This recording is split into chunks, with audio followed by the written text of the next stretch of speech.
Throughout history, humanity has never stopped fighting not only to defend its lands but to prove its intelligence, courage, and will to survive. Every battle carries untold stories, bold strategies, fatal mistakes, and moments that change the course of the world. Here on Military Tactics Channel, we revisit those pages of history to understand why sometimes a single decision can create a legend. Let's begin today's story. Few commanders occupy the same peculiar place in military memory as Erwin Rommel, the Desert Fox. Despite having fought for the Third Reich, he is still sometimes described even by his adversaries as courageous, dashing, and dynamic. His arrival in North Africa in 1941 marked a major shift in the campaign. A string of audacious victories and sweeping armored advances turned him into a legend and into Hitler's favorite general. Yet Rommel's North African venture ended not in triumph, but in total defeat. How, then, did the Allies manage to drive the Desert Fox from Africa? In January 1941, British victory in North Africa appeared all but assured. The British-led Western Desert Force had repeatedly defeated Italian troops, captured Tobruk, and now threatened Tripoli, Italy's principal port in Libya.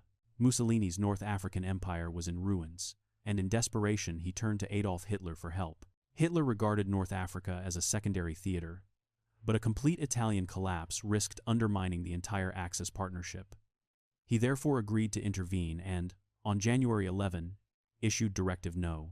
22, ordering that the region of Tripolitania be held at all costs. To carry out this mission, he dispatched General-Lieutenant Erwin Rommel, a rising star in the Wehrmacht. Rommel had commanded the 7th Panzer Division in the 1940 campaign in France. His bold, fast-paced style, often resulting in his units appearing suddenly and unexpectedly behind enemy lines, had earned his formation the nickname Gespenster Division, the Ghost Division. In North Africa, however, Rommel was not initially authorized to fight an offensive campaign.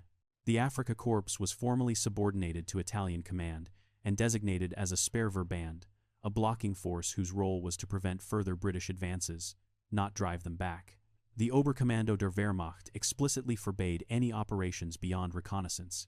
Rommel, characteristically, exploited the ambiguity in his orders. In March 1941, he advanced against Commonwealth forces. The British, worn down by their earlier battles against the Italians and not expecting a major German attack until May, were caught off guard.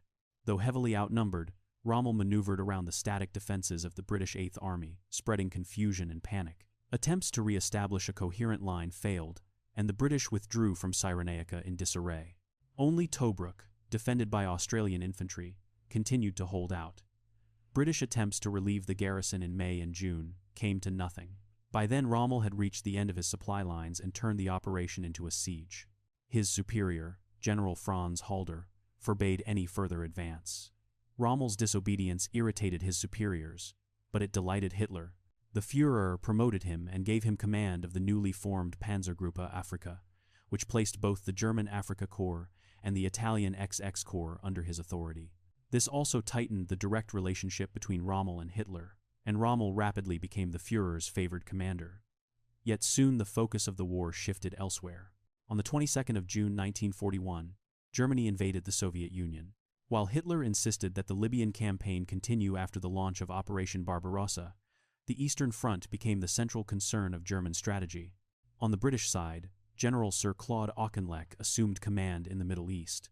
He believed the hard-pressed Tobruk garrison had to be relieved and, on the 18th of November 1941, he launched Operation Crusader. Following seaborne commando raids, the British 8th Army advanced, catching Rommel off balance. Heavy armored clashes erupted across the desert, particularly around the Sidi Rezeg airfield. Although German forces suffered early setbacks, they gradually regained the initiative. Rommel sensed that the battle had reached a decisive phase. On November 24, he personally took control of the 21st Panzer Division and drove eastward after the retreating British 7th Armored Division toward the Egyptian border. He hoped to replicate the sweeping successes of early 1941 and trigger another chaotic British collapse. This bold gamble would later be known as the Dash to the Wire. It was a dramatic maneuver, but it failed. Rommel advanced as much as 60 kilometers, yet 8th Army did not break. Auchinleck reasoned that Rommel must be nearing the limits of his fuel reserves, and he was correct. Lacking the fuel to continue, Rommel was forced to redirect his forces toward Bardia to resupply. In his absence, New Zealand troops seized the opportunity to press their attacks and link up with the Tobruk garrison. The dash to the wire may well have cost Rommel a narrow victory. In the weeks that followed, 8th Army brought in fresh formations, including the 2nd South African Division. Rommel attempted to counterattack but soon realized he could not sustain the fight against increasing Allied strength. He ordered a general withdrawal. By the end of 1941, he was back at El Agheila, essentially where he had begun 9 months earlier. Rommel did not abandon the contest. Now operating closer to Tripoli, he improved his logistics and constructed a strong defensive position known as the Cauldron. The British, slow to exploit their gains, gave him time to recover and plan. Once more, Rommel seized the initiative. On the 26th of May 1942, Axis forces attacked toward Bir Hakeim, capturing it on June 10. Rommel then turned north, encircling Allied formations and striking them from several directions, forcing the British to abandon their own offensive plans and commit reserves simply to hold the line. On June 21, Axis troops reached Tobruk and found that much of the original defensive system had been dismantled. German panzers broke through and captured some 35,000 defenders, mostly South Africans. A fortress that had held out for 9 months in 1941 fell in just 2 days. Hitler was exultant, and Rommel was promoted to General Feldmarschall, the youngest field marshal in the German army. He later wrote that for every one of his Africans, June 21 marked the high point of the African War. The 8th Army, reduced to barely 70 operational tanks, retreated east to El Alamein on the Egyptian coast. Axis forces pressed their attack, but now ran up against carefully prepared British defensive positions. In one memorable account, an anti-tank gunner of the Royal Horse Artillery, R.I. Cunningham, described a duel on July 3 which a Panzer IV continued firing despite being immobilized, severely wounding his battery commander before Cunningham disobeyed orders and destroyed the tank with 2 final rounds. Churchill urged Auchinleck to counterattack, but Auchinleck insisted that 8th Army was exhausted. His reluctance cost him his command. Churchill eventually replaced him with Lieutenant General Bernard Law Montgomery. Montgomery, however, quickly recognized that Auchinleck had been right. The army needed rest, retraining, and time to reorganize. El Alamein itself offered a naturally strong defensive position. To the north lay the Mediterranean. To the south, the Katara Depression effectively impassable for large mechanized formations. This narrowed the front to about 40 kilometers, severely limiting Rommel's room for maneuver. British signals intelligence soon revealed the German plan of attack. Montgomery decided to allow Rommel to strike south and draw his panzers toward Alam Halfa, a strong point bristling with dug-in tanks and artillery. When the Axis offensive began on August 30, Rommel walked into the trap. Casualties were heavy on both sides, but the German attack failed to break the British line. With his health deteriorating, Rommel returned to Germany to recuperate. He was not alone in nearing physical and mental exhaustion. Harsh desert conditions, poor rations, and relentless operations had produced widespread illness among German troops. Many soldiers delayed seeking medical help until they were at the breaking point. A lance corporal in the 15th Panzer Division wrote home that men would arrive in the desert and collapse after only a few weeks, yet still spoke of sacrificing themselves for a greater Germany. As Axis forces strained under mounting pressure, the British seized the offensive. On the 23rd of October 1942, Montgomery opened the Second Battle of El Alamein. Now attacking rather than defending, the primary challenge for British-led units was penetrating extensive German and Italian minefields. Progress was made, but it was uneven. Units advanced at different speeds, and clearing safe lanes through the mines took time. German anti-tank guns inflicted heavy losses on British armor. The Germans, too, suffered severe casualties. On October 24, Panzer General Georg Stumme Rommel's temporary replacement died of a heart attack near the front line, forcing German command to summon Rommel back to Africa. On November 2, Montgomery launched Operation Supercharge, aimed at breaking German positions around Kidney Ridge. The narrow frontage limited opportunities for maneuver. As Montgomery told his subordinates, the attack would necessarily be frontal, and he was prepared to accept extremely high losses if that was what it took to break through. After days of grinding attrition, the Axis line finally gave way. On November 4, Axis forces began to withdraw. Hitler ordered Rommel to stand and fight if need be, to the last man, but Rommel defied the order and pulled back toward the Tunisian frontier instead. Shortly afterward, a new element transformed the strategic picture. On November 8, Anglo-American forces landed in French North Africa as part of Operation Torch. Rommel now faced the prospect of a two-front struggle in Africa. In Tunisia, Axis commanders grew increasingly pessimistic. The mountainous terrain nullified Rommel's favored style of wide, sweeping armored maneuvers. German and Italian higher authorities asserted tighter control, directing him to hold the outdated Mareth line. Field Marshal Albert Kesselring remained hopeful that a counterattack might be mounted, but Rommel simply did not have the necessary forces. By January 1943, the German High Command was preparing to replace him. The Allied advance continued relentlessly. Tripoli fell to Allied troops on January 23, effectively sealing the strategic fate of the German-Italian army in Africa. On March 9, Rommel flew back to Germany. His soldiers had no such escape. On May 12, many of the remaining German troops surrendered. Hans Klein of the Hermann Göring Division later recalled how, lacking food and ammunition, his men smashed their weapons against a tree and sang as they threw the broken pieces away, resigned to captivity. The North African campaign has often been remembered as distinct from other theaters of World War II. The Afrika Korps themselves recognized this, their battle cry of Heya Safari evoking a sense of adventure in a vast and exotic land. Rommel, the Desert Fox, and his panzers became central to a powerful mythology. Armored warfare largely defined the fighting in Libya and Egypt. The sheer scale of the desert, with its long distances and sparse infrastructure, meant that mechanized movement was the only practical way to move troops and supplies. For Rommel, the wide open spaces offered a canvas for dramatic maneuver. He often likened his tank formations to fleets of ships at sea. Before the arrival of the Afrika Korps, British tanks held the upper hand. The Matilda II, with up to 78 mm of armor, was practically immune to Italian anti-tank guns. However, its speed, about 11 km per hour cross-country, was very low, increasing crew fatigue in the heat. Cruiser tanks such as the Vickers cruiser Mark I were more mobile and better suited for exploiting breakthroughs, but both types relied on the relatively weak 2-pounder gun, which lacked an effective high-explosive round. These vehicles met their match once German tanks entered the theater. Initially, the Afrika Korps fielded mainly Panzer IIs and IIs, with a smaller number of Panzer IVs. Most carried short-barreled guns optimized for firing at infantry rather than enemy armor. To enhance their anti-tank capability, the Germans introduced specialized variants such as the Panzer IIIJ with a long 50 mm gun and the Panzer IV-G with a powerful long 75 mm gun.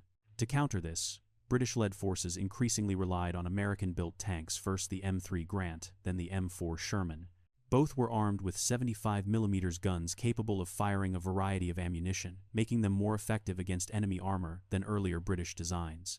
The British also fielded new models, such as the Churchill armed with a 6-pounder and an upgraded Crusader Mark IV. Eventually, Rommel received a small number of Tiger tanks.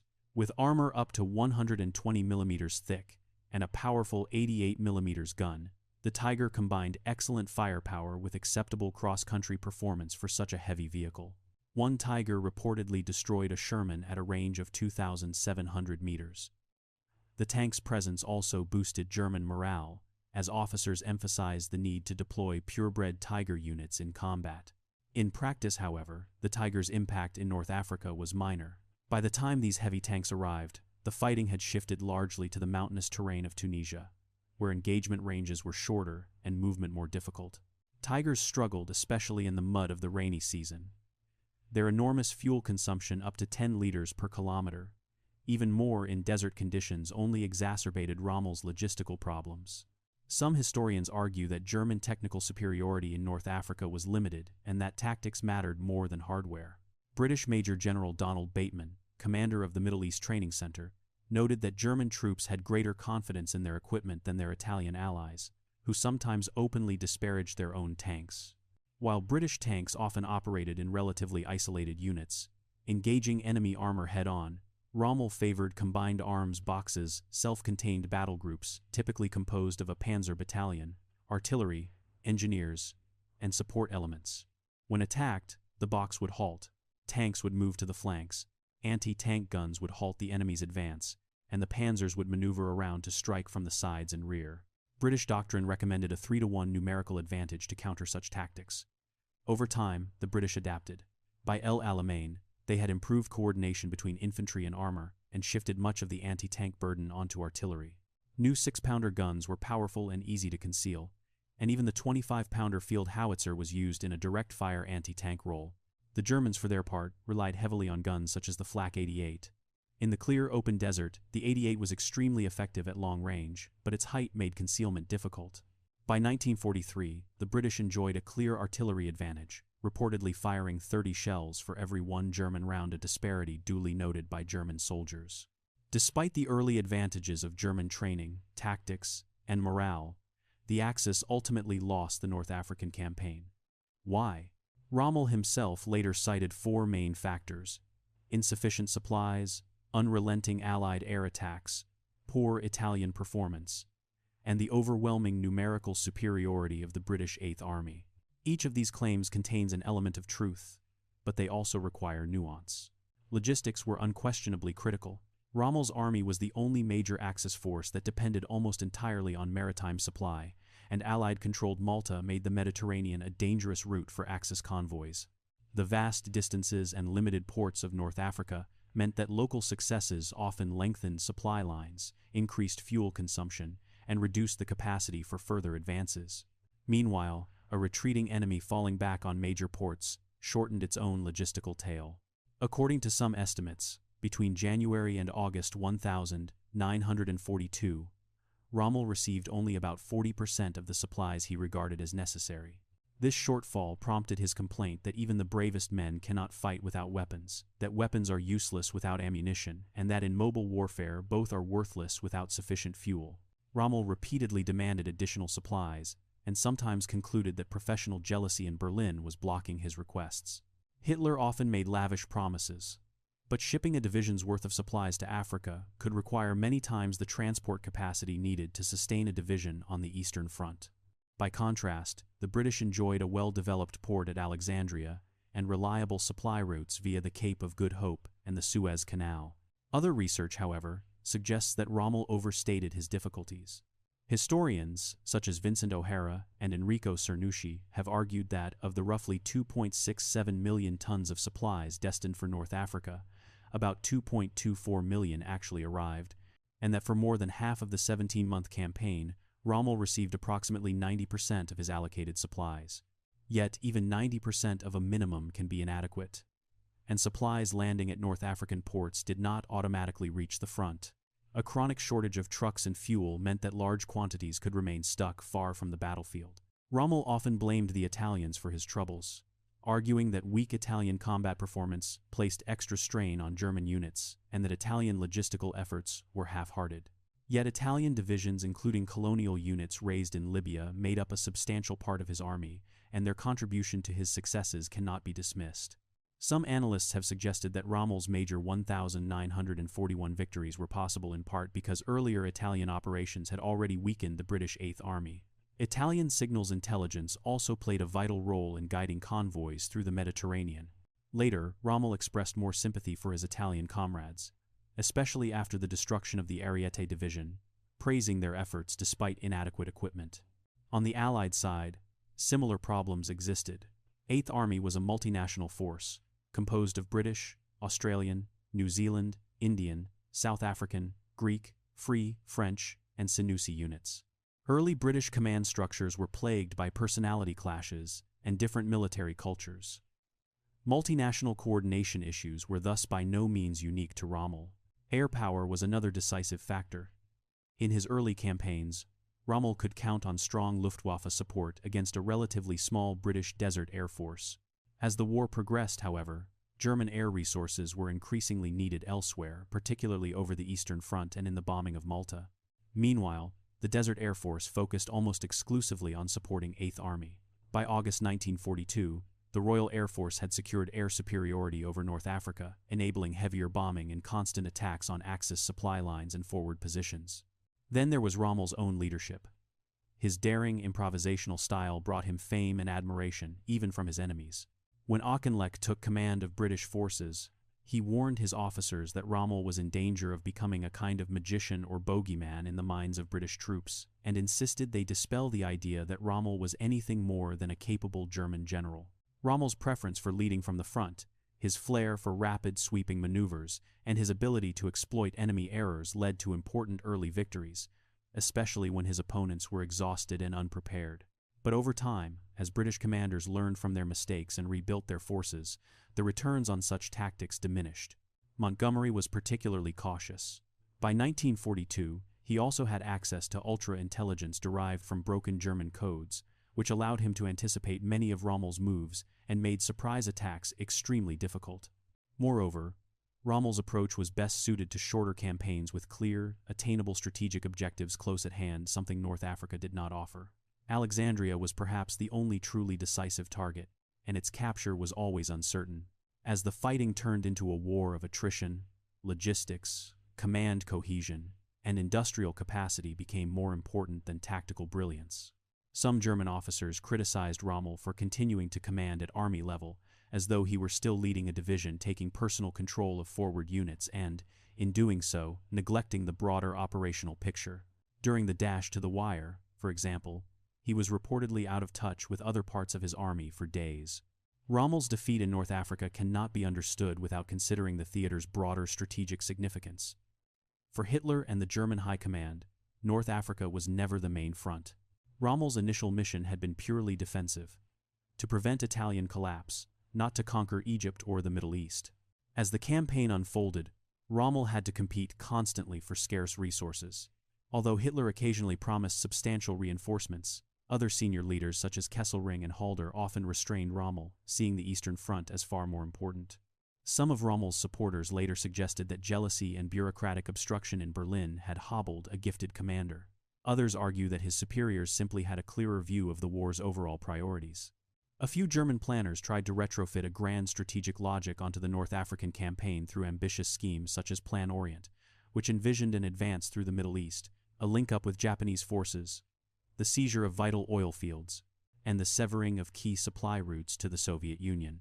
German authorities also drafted plans for the long-term occupation of Egypt, including the deployment of Einsatzgruppen tasked with murdering Jews, political opponents, and other targeted groups. Similar atrocities had already taken place elsewhere in North Africa. Italian civilians and German troops took part in pogroms against the Jewish community in Benghazi, and Axis authorities established at least one concentration camp in Tripolitania.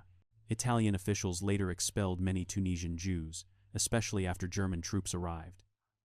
These actions undermine the frequently repeated claim that the North African campaign was a war without hate. Even so, such plans remained tentative and poorly coordinated. Few German commanders believed Plan Orient was realistic, and the occupation schemes for Egypt were haphazard. It is not even clear whether the Einsatzgruppen commander ever met Rommel. Overall, Rommel's superiors struggled to integrate the North African theater into a coherent grand strategy. It was never entirely clear what victory in North Africa would mean: the simple stabilization of the Italian front, the capture of Tobruk, or the conquest of all of Egypt. By contrast, the Eastern Front demanded ever more divisions, equipment, and attention. In that context, North Africa seemed small. General Alfred Jodl dismissively referred to the campaign as Rommel's little shooting expedition. For the British, however, North Africa was crucial between 1941 and 1943. Humiliating defeats in France, Singapore, and Greece had left British prestige badly damaged. Churchill understood that a clear victory was essential both for morale at home and for his own political survival. He reportedly exclaimed in August 1942, "Rommel, Rommel, what else matters but beating him?" As a result, the Allies concentrated the necessary resources, intelligence, and political will on winning in North Africa. The campaign also had wider strategic implications. Operation Torch marked the first large-scale American land involvement against German forces and signaled a broader U.S. commitment to the European war. Success in North Africa opened what Churchill famously called the soft underbelly of the Axis. The invasions of Sicily and Italy followed in 1943, creating a second front in Europe and setting the stage for subsequent Allied offensives.